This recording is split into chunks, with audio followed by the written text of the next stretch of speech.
एक बार गौतम बुद्ध अपने आश्रम में अपने सभी शिष्यों को शिक्षा दे रहे थे कि दुनिया की सबसे तेज छुरी हमारी जबान है और दुनिया के सबसे खतरनाक हथियार हमारे शब्द है, जो बिना किसी का खून बहाए लोगों को अंदर ही अंदर मार सकते हैं। हमारे शब्द हमारी ताकत हो सकते हैं, लेकिन यह हमारी सबसे बड़ी कमजोरी भी हो सकते हैं। अगर हमें नहीं पता कि कब, कहां और क्या और कितना बोलना है, यदि हम सही समय पर सही इरादे के साथ सही शब्दों का प्रयोग करते हैं, तो यह हमें एक सफल व्यक्ति बनाता है। लेकिन अगर हम सही समय पर सही इरादे से सही शब्दों का इस्तेमाल नहीं करते, तो यह हमारे जीवन को नर्क से बदतर बना सकता है।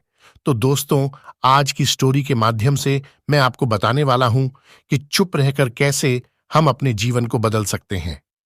आपको चुप रहने की शक्ति का एहसास इस वीडियो में होने वाला है। वीडियो शुरू करने से पहले कमेंट बॉक्स में नमो बुद्धाय लिखकर वीडियो को लाइक जरूर करें। तो चलिए शुरू करते हैं इस कहानी को। जापान में एक बहुत ही प्रसिद्ध बौद्ध भिक्षुक रहा करते थे। उनका नाम रिसाई था। रिसाई अकेले रहते थे। दुनिया के शोर शराबे से दूर जंगल में वो रहते थे और वह बड़े ही ध्यानी और प्रभु भक्त व्यक्ति थे, इसलिए वह पूरे जापान में बहुत अधिक प्रसिद्ध थे। एक दिन एक राजकुमार रिसाई के पास आया और बोला, हे प्रिय भिक्षु, मैं हमेशा थका हुआ, निराश और परेशान महसूस करता हूं। मेरा मन बहुत अशांत रहता है। हालांकि मेरे पास सब कुछ है, दौलत, शोहरत, सुख सुविधाएं, जो हर व्यक्ति चाहता है या पाने की इच्छा करता है, लेकिन फिर भी मेरे अंदर इतनी अशांति और चिंता क्यों है? रिसाई ने उसकी बात बहुत ही ध्यानपूर्वक सुनी और कुछ सोचने के बाद कहा, तुम इस प्रश्न का उत्तर जानते हो, बस तुमने कभी इस प्रश्न को हल करने की कोशिश नहीं की है। रिसाई ने आगे कहा, मैं एक रिसर्च करना चाहता हूं, क्या तुम मेरा साथ उसमें दोगे? इस रिसर्च के बाद तुम्हारे जीवन में किसी भी तरह की अशांति और चिंता नहीं रहेगी। ये बातें सुनकर राजकुमार बहुत हैरान था। उसने रिसाई से कहा, बताइए, मुझे क्या करना होगा? अपने मन की शांति के लिए मैं कुछ भी करने को तैयार हूं। राजकुमार की इन्हीं बातों को सुनकर भिक्षु ने कहा, तो फिर आप अगले 15 दिन के लिए मेरे आश्रम में रहोगे और एक सामान्य व्यक्ति की तरह अपना जीवन व्यतीत करोगे। और इन 15 दिनों में तुम अकेले और चुपचाप रहोगे, जितना हो सके कम बोलोगे। राजकुमार उस भिक्षु की बातें सुनकर सहमत हो गया। पहले दिन राजकुमार को लगा कि उसका मन सामान्य से अधिक अशांत और विचलित है। उसके मन में तरह तरह के विचार आ रहे हैं और वह आम लोगों की तरह जीवन जीने में असहज महसूस कर रहा है। उसे अंदर से बोलने की इच्छा हो रही थी, लेकिन वह चुपचाप रहा। उसके मुंह से एक भी शब्द नहीं निकला। बस वह चुपचाप बैठा रहता। लेकिन रात होते होते उसे अंदर ही अंदर शांति का अनुभव होने लगा। उसके लिए यह अनुभव अजीब था। वह खुद से पूछ रहा था कि वह अंदर ही अंदर इतना खुश क्यों है और उसकी आंतरिक बेचैनी और चिंता कम क्यों होने लगी है। अगले दिन राजकुमार अकेला चुपचाप बैठा रहा और वह प्रकृति को निहार रहा।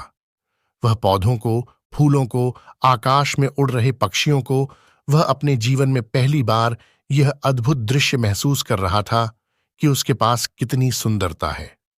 वह दिन भर प्रकृति की सुंदरता को निहारता रहता और उसकी ताजगी को महसूस करता रहता।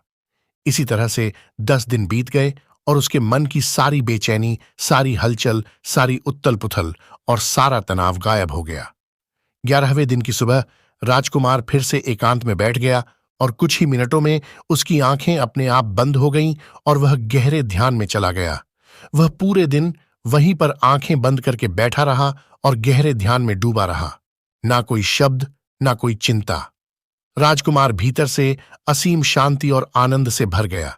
राजकुमार अपने बाकी के 4 दिन इसी तरह गहरे ध्यान में व्यतीत करने के बाद 15 दिन बाद रिसाई के सामने प्रस्तुत हुआ और रिसाई को प्रणाम करके बोला, प्रिय भिक्षु, मुझे उत्तर मिल गया कि मेरे मन में इतनी उथल पुथल और चिंता क्यों थी। मैं जान गया कि मेरा मन इतना अशांत और विचलित क्यों था।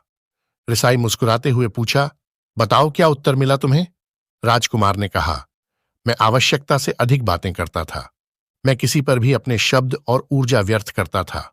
मैं दिन भर अपने लोगों से फालतू की बातें करता रहता और फिर उन्हीं के बारे में अकेले में सोचता रहता और ज्यादातर समय नकारात्मक ही सोचता रहता। इस तरह मैं बस अपना समय बर्बाद कर रहा था। ज्यादा बोलने और नकारात्मक सोचने की वजह से मेरा मन अशांत और बेचैन हो गया था, और इसी वजह से मैं किसी भी काम को ठीक से नहीं कर पा रहा था, जिसकी वजह से मैं हर काम में असफल होने लगा। और फिर इन्हीं लगातार मिलने वाली असफलताओं की वजह से ही मैं और भी उदास और चिड़चिड़ा हो गया। इन्हीं सभी चीजों की वजह से मेरा जीवन नष्ट हो रहा था, लेकिन यहां पर बिताए हुए 15 दिन मेरे लिए पूरी तरह से अलग थे। मुझे कुछ अलग ही एहसास यहां पर हो रहा था। अब मुझे ऐसा लग रहा है मैं अपना जीवन पूरी तरह से जी रहा हूं, लेकिन इससे पहले मैं अपना जीवन गलत तरीके से जी रहा था। और मैंने यह भी सीखा कि हमें सिर्फ ध्यान करने की जरूरत नहीं है। ध्यान अपने आप होता है जब हम इस शांत और मौन होते हैं। ध्यान के पिछले कुछ दिनों के दौरान मैंने जो पहली चीज सीखी वह यह है कि मनुष्य के जीवन की सबसे महत्वपूर्ण घटना स्वयं को जानना है। यह सुनकर रिसाई ने कहा, सिर्फ तुम ही नहीं, दुनिया में ज्यादातर लोग जरूरत से ज्यादा बोलते हैं। आज भी लोग ज्यादातर समय केवल एक दूसरे को नीचा दिखाने के लिए ही बोलते हैं। कुछ लोग ना चाहते हुए भी बातें करते हैं और अपना जीवन बर्बाद कर लेते हैं। रिसाई ने राजकुमार को चुप रहने का महत्व समझाते हुए कहा, एक बार गौतम बुद्ध से उनके शिष्यों ने पूछा, प्रिय बुद्ध, आप ज्यादातर समय चुप क्यों रहते हैं? बुद्ध ने कहा, क्योंकि चुप रहने से व्यक्ति अंदर से अनंत शांति की गहराइयों में होता हूं। मौन अपने भीतर उतरने की पहली सीढ़ी है। मौन के बिना स्वयं को जानना असंभव है। स्वयं को जानने और समझने का पहला नियम है कि मौन हो जाओ, उतना ही बोलो जितना अत्यंत आवश्यक हो। बेफिजूल की बातें करना छोड़ दो। तुम अचानक पाओगे कि 90% से भी ज्यादातर लोग व्यर्थ ही ज्यादा बोलकर अपना समय बर्बाद कर रहे हैं। ना बोलने का कोई भी नुकसान नहीं है, लेकिन यदि आप ज्यादा बोलते हैं तो आप अत्यधिक गलती कर देते हैं। अगर व्यक्ति कम बोलना शुरू कर दे दो, दुनिया की 90% मुसीबतें कम हो जाएगी, झगड़े फसाद कम हो जाएंगे, उपद्रव कम हो जाएंगे, अदालतें कम हो जाएगी। अगर लोग थोड़ा चुप रहना सीख लिए, संसार की बहुत सारी समस्याएं हैं, बहुत सारा उपद्रव सिर्फ बोलने से पैदा होते हैं। सारी बात मौन सीखने की है। जब तुम नहीं बोलते तब तुम एकांत में अकेले हो गए। भरे बाजार में भीड़ में खड़े हो नहीं बोलते, हिमालय के शिखर में पहुंच गए। जिसने मौन की कला जान ली वो भीड़ में भी अकेले होने की कला जान लेता है। वो अपने भीतर ही डुबकी लगाने लगता है। एकांत में तो आदमी स्वर्ग में है, दूसरे की उपस्थिति ही बेचैनी पैदा करती है। पहले तुम्हें चुप रहने की शक्ति को धारण करना होगा। इससे तुम अधिकतर ऊर्जा को बचा लोगे और फिर इस स्थिति में पहुंच जाओगे कि तुम कम बोलने लगोगे। अगर तुम किसी के यहां पर जा रहे हो और परेशान हो जाओ तो ऐसे में उचित है कि आंखें बंद कर लो और अपने में खो जाओ। वहां से आपको ताजगी महसूस होगी, क्योंकि तुम्हारे अंदर ही जीवन का वो स्रोत छिपा हुआ है, वह किसी दूसरे में नहीं है। इसके बाद राजकुमार उस रिसाई से पूछते हैं, आखिर कौन हमें अपने अंदर तक लेकर जाएगा? ये बातें सुनकर रिसाई बुद्ध कहते हैं, तुम्हें स्वयं ही अपने अंदर उतरना होगा और वहीं से परम राज्य जीवन का आनंद ले पाओगे। आनंद का यहीं से जन्म हुआ है, यहीं से तुम मौत में डूब जाओगे। यही तुम्हारा सूरज उदय होगा और यहीं से अस्त होगा। इसी प्रकार तुम बार बार डुबकी लगाओ। जब भी तुम डुबकी लगाकर लौटोगे, वहां से तुम पाओगे फिर ताजगी भरी जीवन की नई संपदा मिलेगी। इस नई शक्ति के जन्म होने से तुम्हारी थकान गई, उदासी गई, चिंता गई। जैसे कोई स्नान करके लौटता है तो शरीर शीतल हो जाता है, शांत हो जाता है।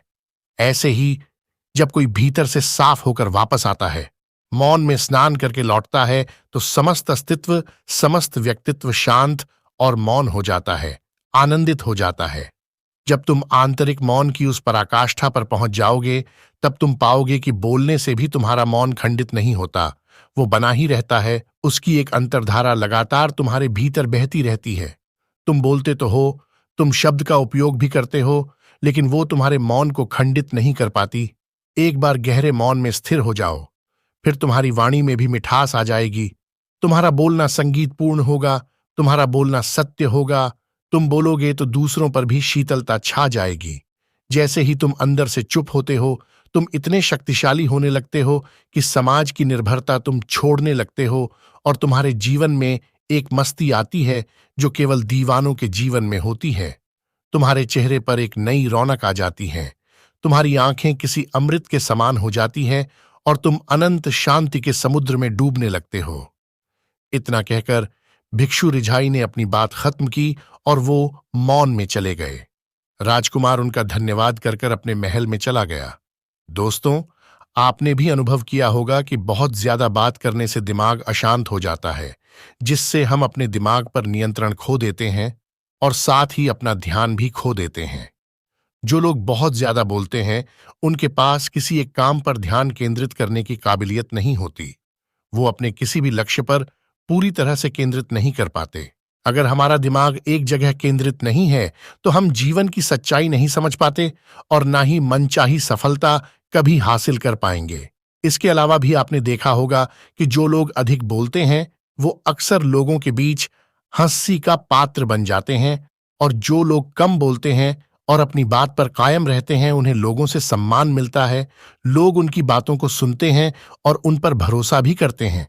जो लोग जरूरत से अधिक बोलते हैं और अपने विचारों के बारे में पक्के नहीं होते, उनका दिमाग स्थिर और विचलित रहता है, शोर से भरा रहता है, और एक अशांत दिमाग वाला व्यक्ति जीवन में किसी भी चीज में सफल नहीं हो पाता, क्योंकि वह किसी भी काम में फोकस नहीं कर पाता। यदि किसी व्यक्ति को यह पता है कि उसे कब, कहां और क्या बोलना है, तो वह व्यक्ति सच में बहुत बुद्धिमान है। और ऐसा व्यक्ति जहां भी जाता है, उसका व्यक्तित्व आकर्षण का केंद्र बन जाता है और वह जो कुछ भी करता है, उसमें सफल अवश्य होता है। अगर हम किसी महान और सफल व्यक्ति के व्यक्तित्व को गहराई से देखें, तो पाएंगे कि वो कम बोलते हैं और कम से कम शब्दों में अपनी बात खत्म कर देते हैं। वो बोलने से पहले वो चीजों और जिसके बारे में उसे बोलना है, उनके बारे में गहराई से सोचते हैं।